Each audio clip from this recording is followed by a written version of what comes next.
Today I will be reading from this book. It's called Two Sisters and One Sarong. It is written by Yeoh, a Malaysian author. She's my friend, and also illustrated by Yeoh. If you have a chance to get a copy of this book, you should. I really love this book, and I'm also now looking for more Malaysian books for me to read so that we can promote Malaysian authors, at the same time teach our younger generation the values that we all hold on to. Now today we'll be talking about sibling love and also sisters and one sarong. Does anybody know what a sarong is? A sarong is a garment consisting of a long piece of cloth worn wrapped around the body and tucked at the waist, traditionally worn in Southeast Asia and now also by women in the West. So I have a sarong here to show our children. In case you have never seen a sarong, ask your parents to show you one. Maybe you can buy one. This is a piece of sarong.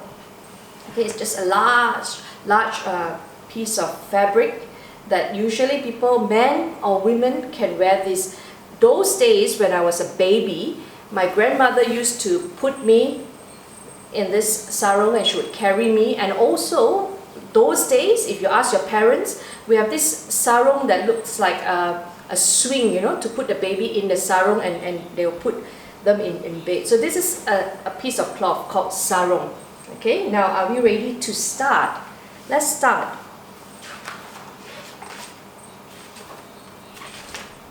Alright. Gitwen had a sarong. It was her favorite. Now Gitwen is the big sister. This is Gitwen. Can you see Gitwen? Alright. It was a gift from her grandmother to the family when she was born. Remember I was telling you about how those days people would put a baby in the sarong. It cuddled her day and night as she bounced up and down on the spring court. It carried her safely on her mother's side when she could barely walk. This is how Gitwen's mother carried her, using the sarong. Then along came her new baby sister, Riang. The sarong became Riang's favorite too. It also cuddled her day and night as she bounced up and down on the spring court. Gitwen and Riang became good friends because of this sarong. They would host a picnic together in their backyard. See the sarong? So the sarong was used to put them to sleep. The sarong was used for their picnic. They would bounce their furry friends on their sarong trampoline. They even used the sarong as a trampoline for their toys. On some rainy days, they would hide in their sarong tent. Can you see? The sarong is used as a tent for their playtime. They would conduct a wedding with it. They used the sarong as a veil for the bride. They hold a puppet show using the sarong, take each other on sleigh rides, and have a swinging time with the sarong. Sometimes they would fight over it. See how they fight over the sarong? One will be pulling from this side and another will be pulling from this side. Do you fight with your siblings, kids? But they would always make up by the end of the day. Make up by the end of the day means when you fight at night before you go to bed, you say sorry to each other and you become friends again and you love each other again. See, this is them, the sisters being friends again. As time went by, Riang had to move to another room as Gitwen needed her own space. Both of them wanted to sleep with the sarong, so they fought over it. One sarong, two sisters fighting for that piece of sarong. The sarong tore in half and they both got what they wanted. But sadly, They lost their friendship after that day. See, sarong torn into 2 pieces. This is what happened. Good sisters, instead of playing together, they now fought over the sarong and they became no longer friends.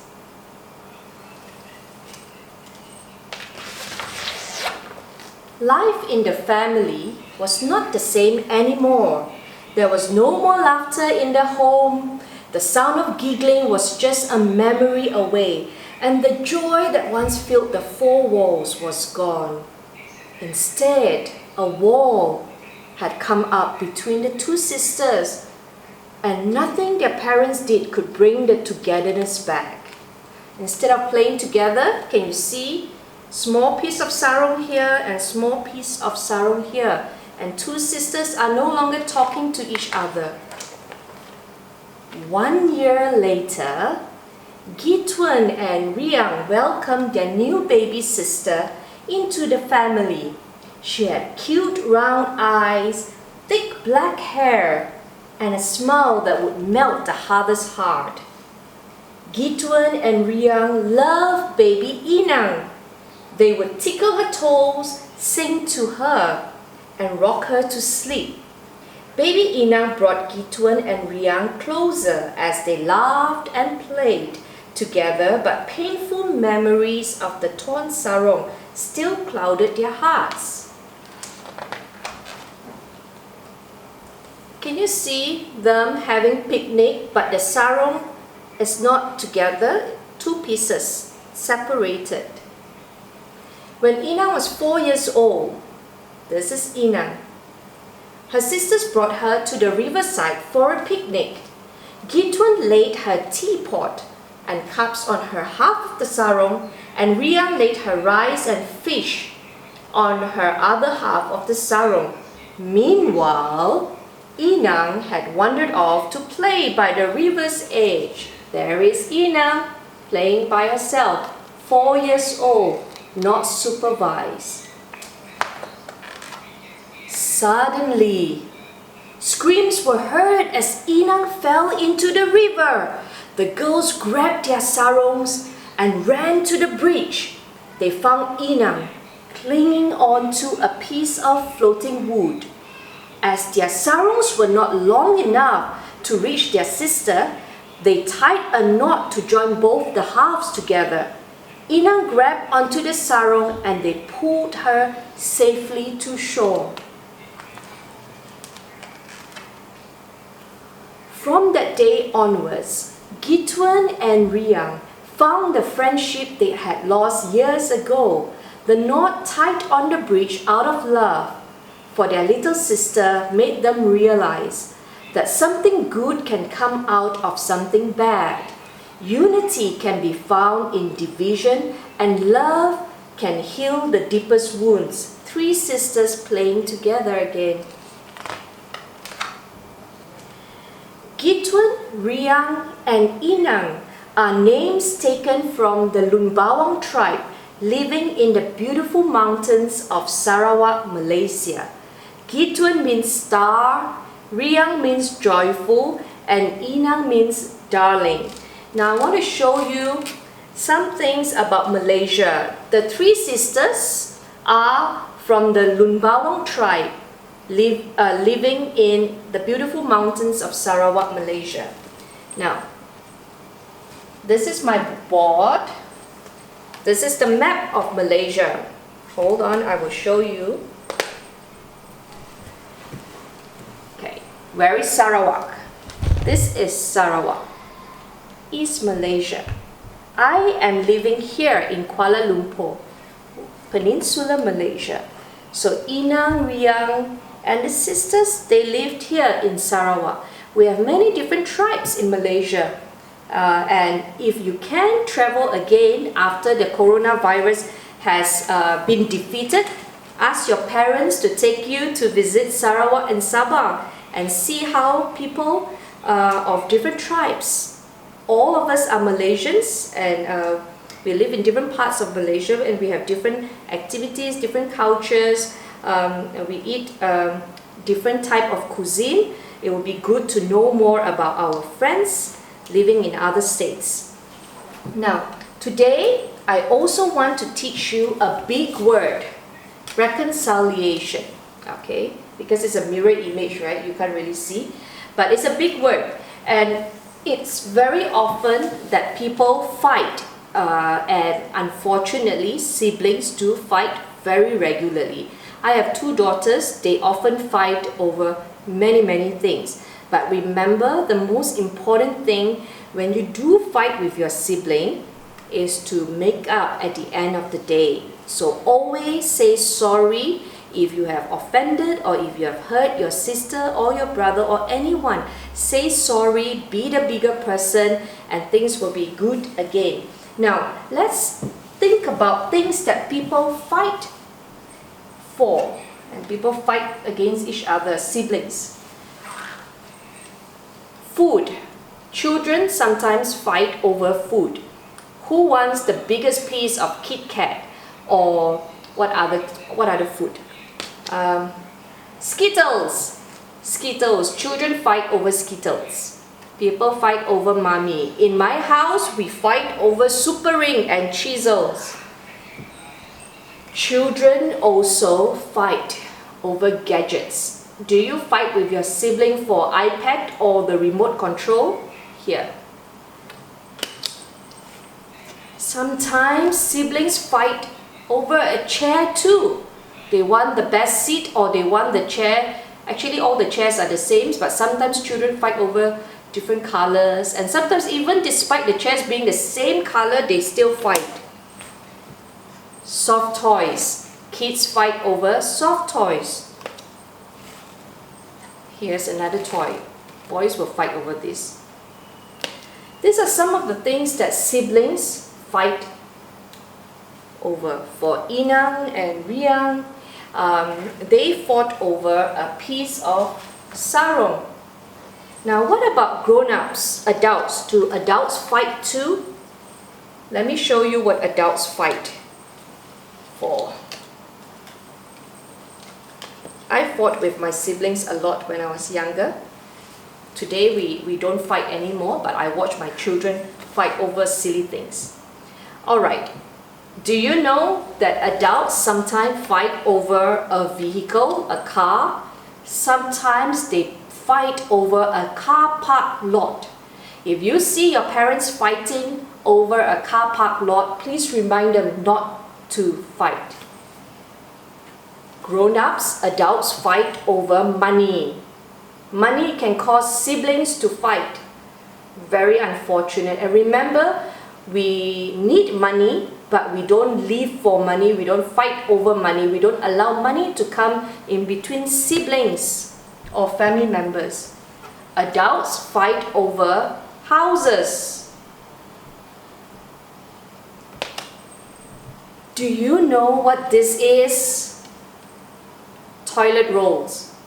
Do you know that adults fight over toilet rolls? In the recent COVID-19 lockdown, some adults go to grocery stores and fight for toilet rolls. We fight over silly things. Sometimes adults also fight over children. So you see, whether you are a child or an adult, you will sometimes end up fighting. But you must remember always to make up. In this book, the author talks about reconciliation. Reconciliation sounds like a big word, but it has a very simple meaning. Reconciliation means being friends again, so that life can be colorful and not dull. Everybody likes color. What is your favorite color? I have different favorite colors. Sometimes my favorite color is black, like this, the one that I'm wearing, because it makes me look slimmer or smaller. Sometimes my favorite color can be a bright color like yellow, so that I stand out in a crowd. Color makes me feel so happy. Sometimes we go through bad days. when people do things to us that make us feel so mad. Maybe they hurt us or take away something that is special to us. Being angry and fighting back always takes the colors away and makes things worse. But talking and working things out can put colors back into our lives. What are the things that make you angry? I feel angry when I see corruption taking place in Malaysia. I feel angry when I'm hungry. I feel angry when I have no Wi-Fi connection.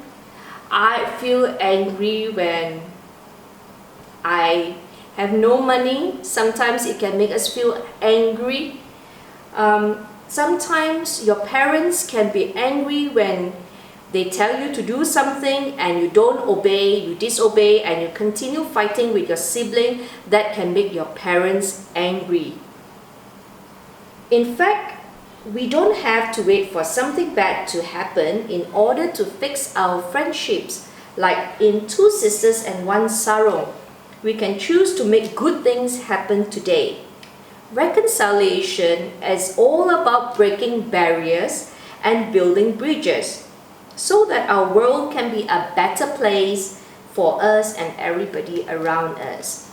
Now, I want you to think about in your life, have you been angry with someone recently? Have you been fighting a lot with your siblings, like these two sisters? Learn to share. And if you have been angry over a situation or you're angry with somebody, can you promise me by the end of tonight, you go up to that person and you say, I'm sorry, I wish we can be friends again, we can play together again. And adults too, siblings, remember, we are chosen to be siblings, we are special with each other, and we need one another, we can't live alone. So if you've been fighting with your sibling or with your parents, why don't you pick up the phone? Pick up the phone, just say sorry, and be friends again. And how wonderful it is for sisters to play together again, for siblings to be in communication with one another. You know, I heard a lovely story of reconciliation from the author. Some people have read this book, even adults, and they have reconciled with people they were not talking to. And just from this story, I'm so proud that we have a Malaysian story like this, and I wish we can all reconcile and be friends with each other, and for siblings to do this. Remember, do not fight with your siblings. And I have reached the end of this session. I hope that you have enjoyed Two Sisters, One Sarong, a story about reconciliation. And I hope, children, you remember every time you fight with your siblings, you must reconcile by the end of the day, and try not to fight so much, okay? Remember, be good, listen to your parents, and until the next story, I want to wish all my friends Selamat Hari Raya Aidil Fitri. Stay safe, everybody, and children, remember always to practice hand hygiene, good hand hygiene, wash your hands all the time, and make sure you listen to your parents. That's all, friends. Signing off now. See you. Bye. Thank you, Lorraine, and thank you, Amila, for allowing me to read your story. Bye, everybody.